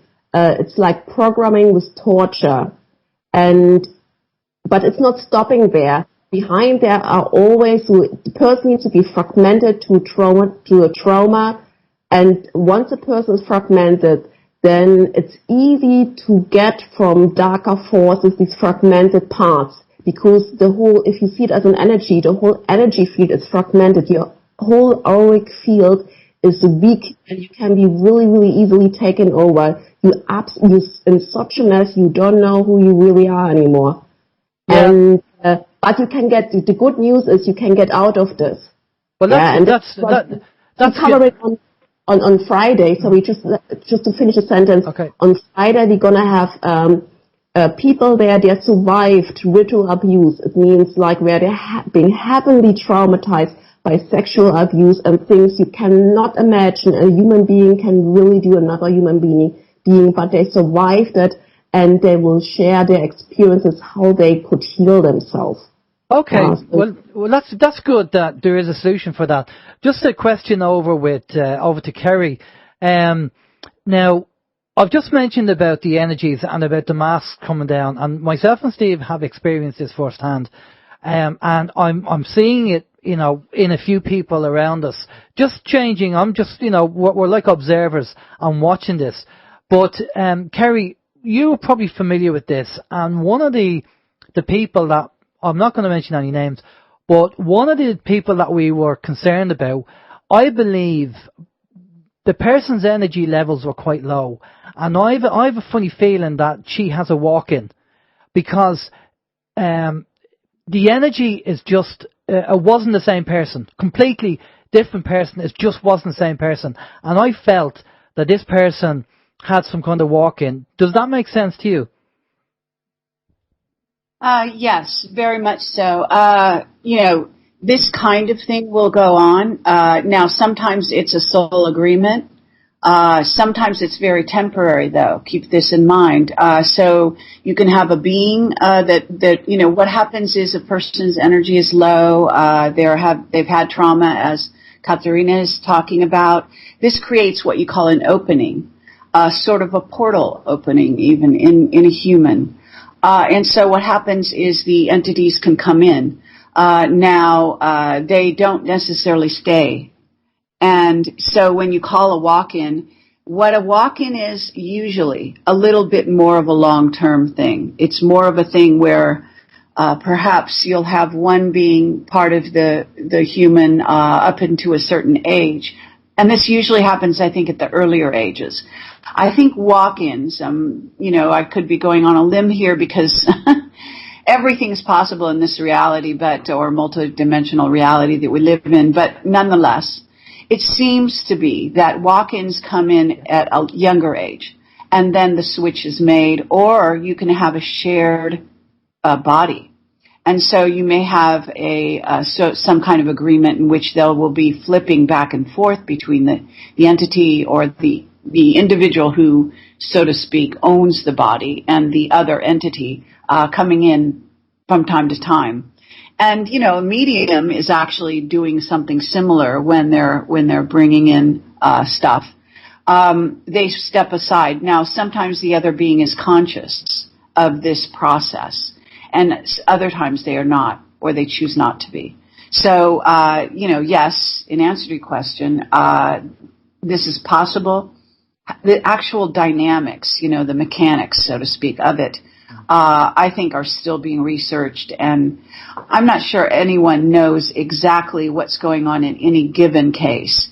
What you call possession, satanic possession. This is also a similar kind of thing going on. And the being themselves has left themselves open. Now, this can be also some kind of weird, for lack of a better word, karmic debt coming in from a prior life. There can be things of that nature going on. There can be sort of the being themselves may be bringing in other dimensions of themselves. So their energy may change. They may be the same being, but they may be actually bringing in something from another part of their existence, like, their sojourn as a cat being, let's say. And then suddenly they're more like their cat being self than they are like their, present earthly self. Or, because we're composites, you see. We are a composite of at least the DNA of at least 12, and it's really more than 12, what are called ET, for lack of a better word, but basically interdimensional and extra-dimensional beings. So this is what this vehicle you're talking about. We're spirit first, and we're physical bodies, second. So it's important to understand the sort of relationship that's going on there. Yeah, no, that's fine. It's just gets so complicated with everything that's going on. Trying to understand. I'm sure like it's a bit of a brain drain. Now we have a question for Katherina, and then we'll have to finish up after that. But I do quickly want to go over to Miles, and Miles, I just want your comment on this. You've come across people in your time, and you've thought that energy is not right. I'm going to keep away from that person, or for whatever reason. I'm sure that's happened in your life. Do you want to just throw out there what people have to be careful when dealing with people? And look what to look for. Well, just very quickly, this thing about ET, this is a con job where people are said in a 3D world, a 3D universe, ET's far, far away, it takes speed of light to get here, it can't possibly happen here. This is interdimensional, and Ireland is one of the key areas. I mean, this is not in any way unique to Ireland, it's just that you've got these interdimensional portals. The history, the Fae, all these. My colleague Lawrence up in Northern Ireland was taken for 4 days doing the pirate radio up there with Energy 106, and we hope to possibly have a tour up there to St. Patrick's Chair and Well to indicate this is right here in the physicality of our world. Interdimensional beings which can take control, can physically take you.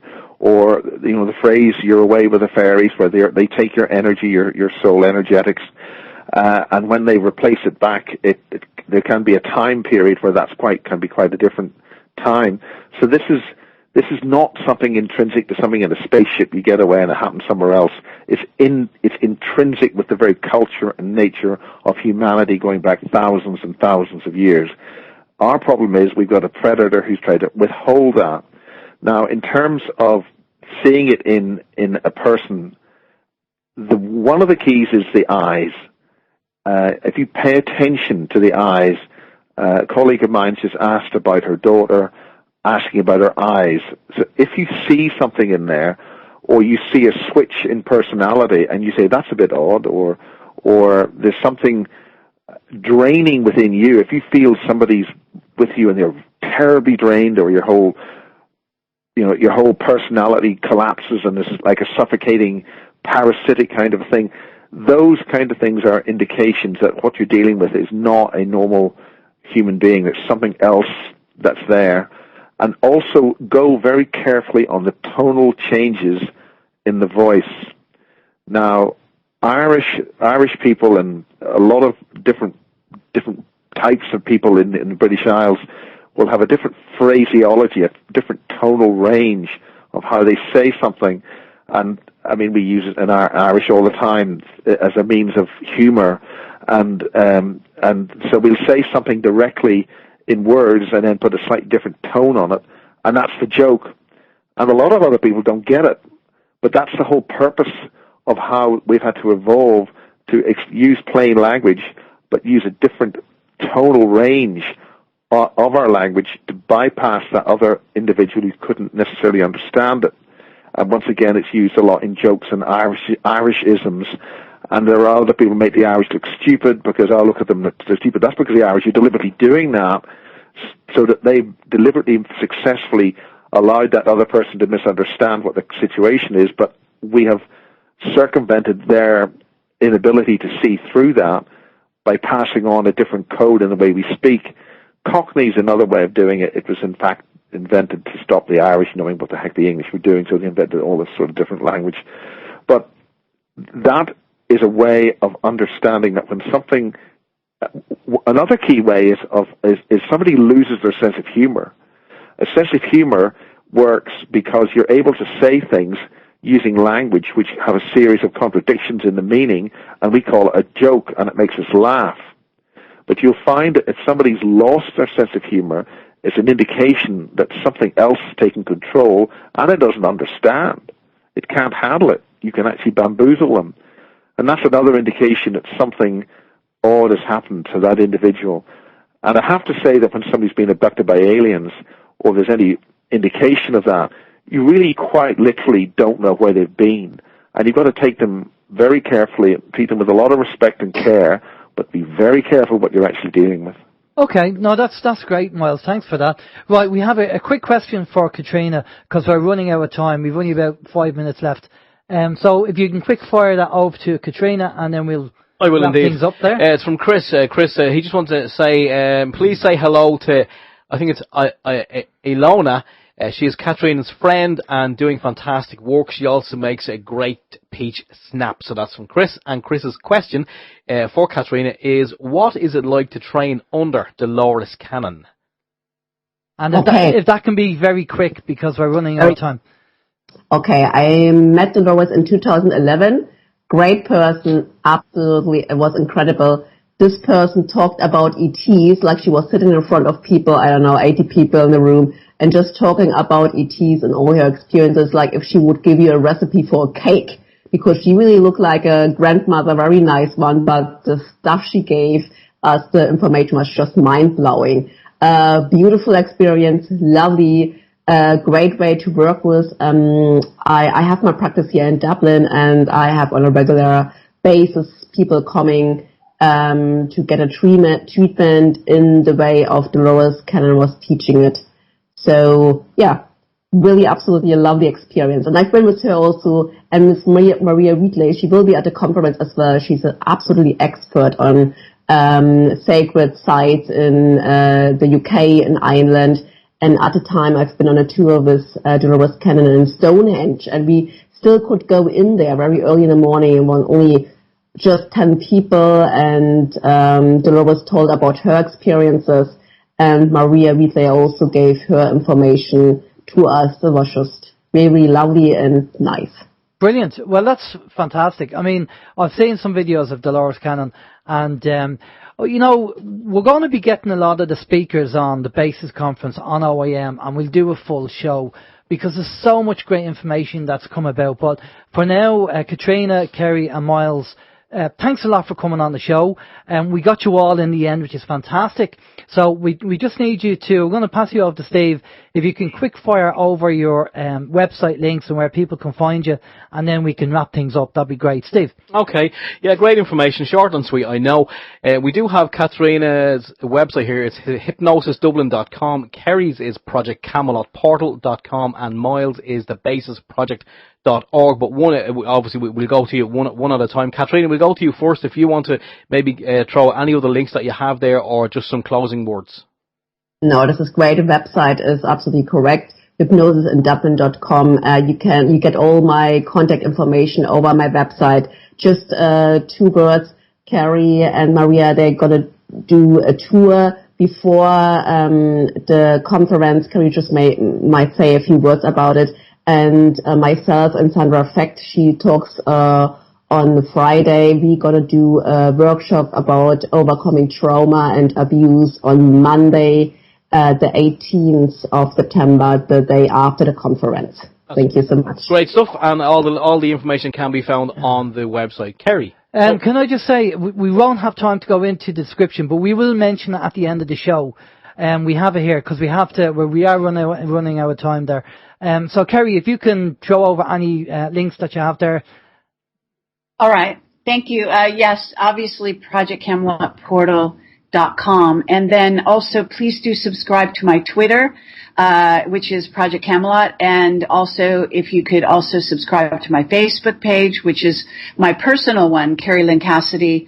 And also, I hope that people would go to my YouTube channel, which has, please understand, 52 million viewers, and we have 165,000 or 166,000 subscribers. So over time, we have garnered 52 million people who have come to view.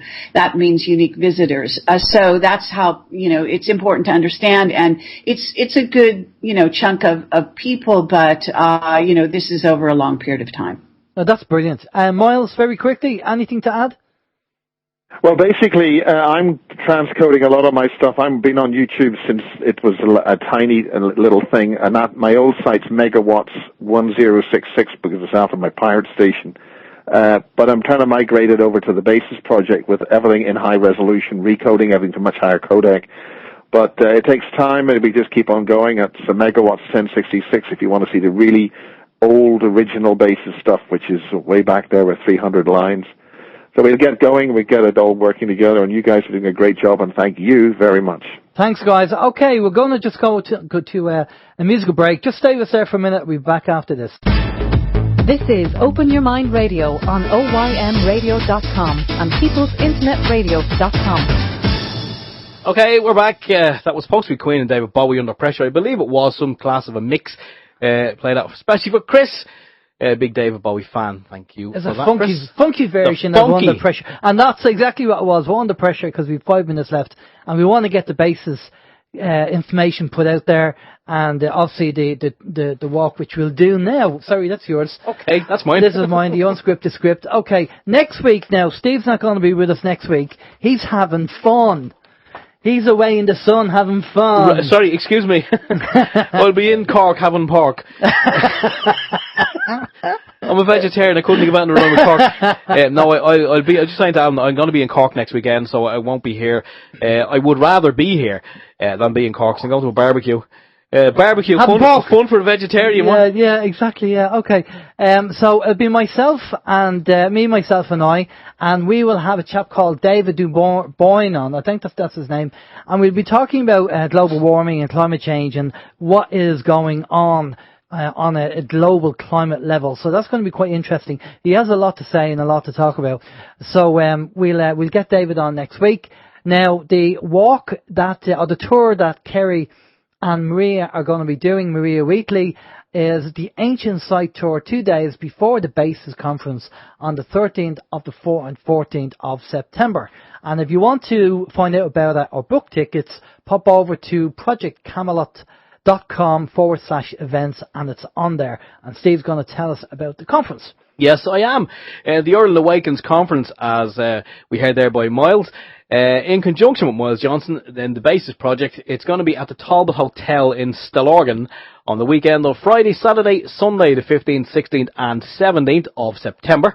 The 3-day event will comprise of 16 national and international speakers covering a wide range of subjects from UFOs, alien abductions, controlled remote viewing, sacred sites, the elite, mind control, ritual child abuse, and many more. The main reason for the conference is to get up-to-the-minute new information from an Irish perspective, get that information out into the public domain. We're also very excited that, as well as Miles Johnson, speaking here in Ireland for the first time in many years, Kerry Cassidy from Project Camelot will also be giving a presentation on both the Saturday and the Sunday, as well as Catherine Kavungu, as you heard there a little earlier, and also our good selves as well. We will be down there, so hope to meet some of the people down there. Wow, that was some show, I have to say. The timing, guests, you're sweating, you're perspiring. I'll tell you, I am a bit of a timekeeper, and I do watch the time when the interview's going on and questions and all that kind of stuff. You have to, because we do a 2-hour show, and we have to, we try and stick to that. We try and avoid going over as well. But fantastic information. Do you remember the old days? Remember the old days when we kind of first started? We used to do the 2-hour show, and I think this was before we were actually streaming with PIR as well. We weren't part of the PIR at the time. We do a 2-hour show, and sometimes we'd have a lot of people on the chat room, and they used to say, go over, depending on the information. And sometimes a 2-hour show would morph into a 3-hour show. Yeah, that's now and again that happened. But we try and keep it to a 2-hour show, because 2 hours, I think, is enough for anybody. If you start going over, the 2 and start going to half, 2.5 hours, 3 hours, I just think it gets too much. Right, okay, what's planned for the week? Well, you're off for the week, so I think we're going to be getting together sometime during the week, are we? Yes, we are. We're going to be getting together. Again, I'd like just to say a big thank you to Danny and Katrina again, we're doing bartering, and the little kind of gift that they gave me as well. Much appreciated, very surprised with that. Folks, time banking and bartering is the big thing, okay? And everybody can do something. It doesn't have to be an actual trade or a skill. you might, as Steve says, you might just want to talk to somebody who needs for somebody to, sit down with them and listen to, if there's an issue. An ear. It's an ear. It's ear. Shopping, gardening, painting, because if you get into time banking and you build up a circle of people that you can all help each other and barter with each other, if the system does come down, as we've talked about it tonight, then that circle is already made and it's in place. Now, as I said last week, we're hoping to speak to a guy during the week regarding an alternative communication system which is actually in place in Ireland at the moment. It's called APRS. And myself and Steve, although we know about it, we don't know the technicalities of it. And this is why we're speaking to this guy who's an expert on it. And I don't know whether he'll come on the show, but we'll definitely talk about it.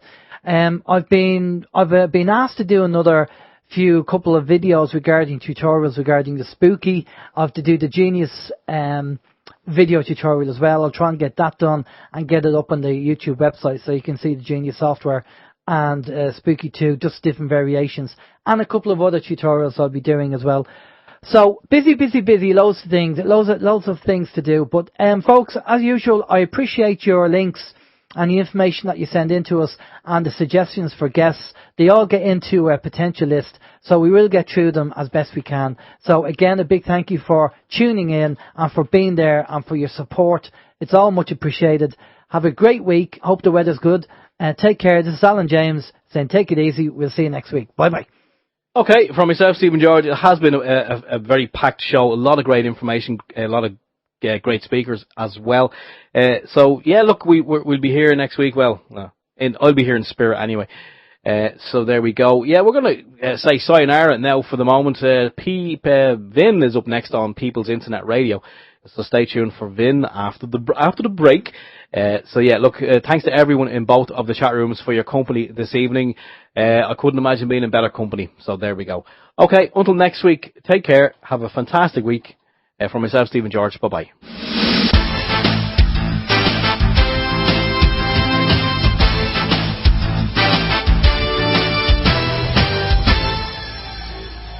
Open your mind.